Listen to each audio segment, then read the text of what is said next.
Heto na ang NBA rasyon. Naalala nyo ba nung Olympics mga kabasketball na nung mga unang mga laro nila ay hindi makashoot itong si Steph Curry?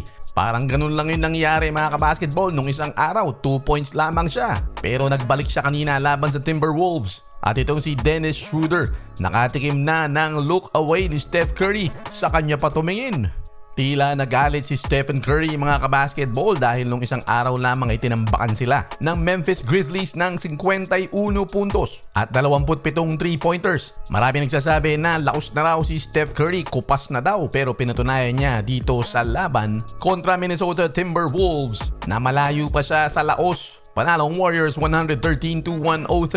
At si Steph Curry ay gumawa ng 31-point double-double, may 10 assists. At Minnesota Timberwolves pa talaga ang binawian. Kaya yung mga haters na maingay kahapon, tahimik naman sila ngayon.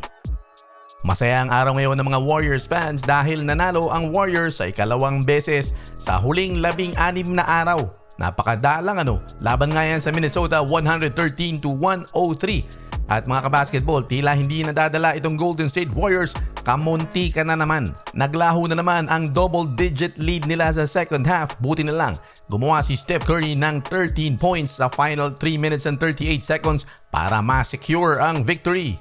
5 Warriors ang gumawa ng double digits bukod kay Steph Curry. Nandyan din si Podziemski, Kuminga, Buddy Hield at si Trayce Jackson Davis. Pero alam nyo ba mga kabasketball, tuloy pa rin ang eksperimento ni Coach Steve Kerr. Di pa rin natatapos dahil nga sa mga injuries, bagong players at kanina inilabas niya ang ika-16 na starting lineup niya ngayong season na ito with Dennis Schroeder na naman sa point guard at Steph Curry sa shooting guard. Kasama ni Andrew Wiggins, Kyle Anderson at Trayce Jackson Davis. Kanina ang unang start ni Kyle Anderson. Bukod sa panalo, medyo good news na nag-iinit na itong si Dennis Schroeder. Kahit na 9 points lang ang kanyang ginawa, medyo mas confident na ang kanyang mga galawan ngayon. Sana magtuloy-tuloy na to.